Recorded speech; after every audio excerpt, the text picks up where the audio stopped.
What is going on, guys? Papa C back from the video for you guys, bringing you the NPA Season 3 Week 10, I believe, Teambuilder. This week, your New York Lynx going up against Kriselke. She is coach of the Adelaide Umbreons. Her link will be in the description, of course. So, going to this matchup, Kriselke is somebody that I have never battled before. She was in last season the NPA as well, but I did not battle her. And she was in the P4G, and we actually took over her P4G team because she had to leave. But anyway, let's take a look at these team matchups real quick and see what we got. So my team, if you're unfamiliar, Jirachi, Klefki, Kyurem, Klotzer, Gligar, Levany, Megazam, Zapdos, Blastoise, Blaziken, Pinsir. My opponent's team over here is going to be Azumarill, Gengar, Salazzle, Cradily, Alolan Golem, Lapras, Celesteela, which is, I hate that Pokemon, Flygon, Hoopa, regular Hoopa, Hitmonchan, and Audino. So, taking a look at some of Cress's battles, there's some things I noticed about how she battles this season in the NPA. First thing is first, is she usually leads Alolan Golem or Cradily, both of which are pretty good matchups for Gligar. And the other two times she didn't lead Alolan Golem or Cradily, she led with Salazzle and Gengar one time each. So potentially Gligar is going to be a really, really good lead. Another thing I noticed is that I don't think she speed creeps her Pokemon. I was looking at some of her battles, and in the beginning of her battle, she like a little team preview thing. She looked at her team in game, and I noticed that her Salazzle was max speed a couple times, her Azumarill was max speed once or twice. So that is relevant because there are some roles that actually matter whether or not she has HP investment or not. Like for example, let's look at my team here, I guess. For example, with Levany, I have HP Ground on Levany, right? She has a Salazzle on her team. HP Ground would kill Salazzle from full, assuming it's not HP invested. But if Salazzle, say, speed creeps my Zapdos, which is base 100, I have nothing in between base 100 and 117 besides Zapdos, and Salazzle's base 117. If she invests those extra EVs in HP or even Spadef, the Salazzle has a chance to live. So it's little things like that that are going to make or break this battle, is depending on what her investment she has, if she runs a max speed Azumarill or max speed Azumarill, lots of things like that. So anyway, on to the first Pokemon, we got Levany, aka Naruto, holding the Miracle Seed. I have the Miracle Seed with Leaf Storm because that helps ensure an OHKO on Azumarill if it is max HP. It's still a roll, I'm not sure the exact roll, but Miracle Seed just helps a lot with that. I was considering running Expert Belt, which actually, I think I decided to change it to Expert. I did decide to change it to Expert Belt, so let me change that right now. The reason why I did that, there we go. I had Miracle Seed for some reason, I forgot exactly why, but Expert Belt does the same exact damage as Miracle Seed Leaf Storm would do because it's still super effective on the Azumarill, and Expert Belt Hidden Power Ground would do more to the Salazzle. So there we go.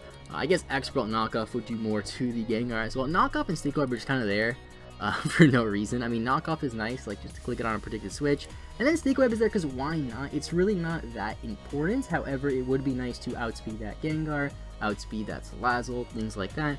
Also running Overcoat, which doesn't really matter. I mean, there's really no reason to run Chlorophyll or Swarm if I have no grass moves, so why not run Chlorophyll in case she runs some random like Z-Hail or something? I have no idea. So on to the next Pokemon, we have Lieutenant Hawkeye, the Zapdos, with the Charty Berry Static, Thunderbolt, U-Turn, Roost, and HP Ice. Running modest, or timid max speed because she does have a base 100 in that Flygon, and Flygon's one of those Pokemon where I can risk the speed tie on because I do have the Charty Berry, so if it does go for a Stone Edge, I will guarantee live it because Charty Berry will reduce the damage. HP Ice is going to kill it. Roost and U-Turn because I really just need Thunderbolt and HP Ice on this thing, because between Ice coverage and Ground coverage, it hits a lot of her team, which is pretty nice. U-Turn over Volt Switch because she does have the Flygon, and then Static because why not? We have not gotten a single Static para, and I've brought Static Zapdos every week I brought Zapdos, it was Static, so maybe this week will be the week we get the Static para. I don't really know. Either way, next up, we have a pretty standard Blastoise. This one's Spadef with the leftovers, Rapid Spin, Scald, Toxic, and Dark Pulse. Dark Pulse, I had, what did I have over this? I had Aura Sphere for a while, just for the Cradily, because I figured this could also be a good lead against Cradily. Problem is, Cradily gets Storm Drain, so I can't Scald it. But if she does have Gengar, Dark Pulse will do more to Gengar, which is nice. So I went with Dark Pulse over the Aura Sphere because of that. And in a situation where I have Donphan in against Cradily, I would just Toxic anyway. If I want to set up rocks, I could Rapid Spin, so it's really not too worrisome. However, in a potential lead situation, if she has Cradily, probably do not want to lead Blastoise. If I see Cradily, I think I'm going to lead Gligar like 99% of the time. But anyway, that is the Donphan set. Running Spadef as well because of things like Salazzle and Gengar. I mean, Azumarill I guess like hits run because it's a water type.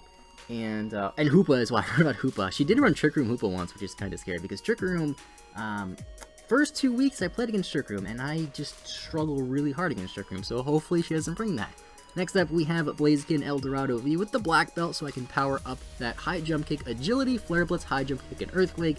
Jolly with enough speed to outspeed. I believe that was just enough speed to outspeed Hitmonchan, Jolly Hitmonchan. Now, if I get an agility up, I do outspeed our whole team. If the Azumarill dies, I can pretty much kill everything, because Gengar and Salazzle die to Earthquake, Cradily dies to a high jump kick, Alolan Golem dies to an Earthquake or high jump kick, Lapras dies to high jump kick, Celesteela might be a little bit of an issue if it's alive, but Flare Blitz should do a lot.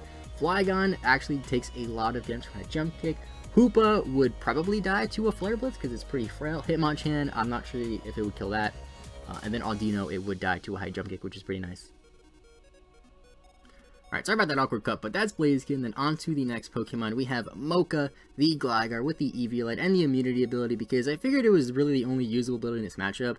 Hypercut is irrelevant because I don't think she has Intimidate user. Sandville doesn't really matter because she's not a Sand Team, so why not turn immunity in case she has Toxic on something. Earthquake, Stealth Rocks, U-turn, and Taunt. This I think will be the best lead, because if she leads Cradily, I would probably just taunt it right away, get my own rocks up and either Hard Switch or U-turn. If she leads with the Golem, I would probably just go straight for the Earthquake unless she's Amberlin or something, because if she is Galvanized Explosion, she cannot touch me because the Explosion will be an Electric type move. I'm a Ground type, so I'll be immune to it basically, and she'll just die for no reason. So I'm thinking this will probably lead and most likely go for a Taunt or Stealth Rocks first turn. This thing also has 12 in speed, which was relevant for something. I don't remember what. I'll have to look in my notes later, but I had 12 speed for some reason. It outsped something, but anyway. That's Mocha. Next up, and last Pokemon, I guess, we have Deus, the Mega Alakazam. Magic Guard ability, pre-Mega, because that's the best ability on Alakazam. Side Shot, Cannon Power Ice, Energy Ball, and Shadow Ball. I'm running max speed on this thing. I'm also running max speed on, I don't think I mentioned this, but I have max speed on this because it's Speed types Flygon. But I have max speed on this because this outspeeds Choice Scarf Hoopa, Jolly Choice Scarf Hoopa by 1 point, which is insane. So I had to run max speed to outspeed Jolly Choice Scarf Hoopa. Side Shock, Hidden Power Ice, Energy Ball, and Shadow Ball hit pretty much everything on her team super effective. If she does bring the Hoopa and it is Choice Scarf, it will die to a Shadow Ball, which is fantastic. Also, I can run Modest, which is amazing, so even more damage. That's one thing I love about Megazam, is the fact that I can run it Modest Lie, which is amazing. So that's it for the team. I was kind of quick for this one, but it's pretty straightforward. I think we have a pretty decent matchup against Grissel. The biggest threats that we're facing, like I said, are the Azumarill and probably the Celesteela, although Celesteela I can handle a little bit with Zapdos and with Eldorado here. So anyway, thanks for watching. Keep it in for your clinks. I will see you guys next time, and bye-bye.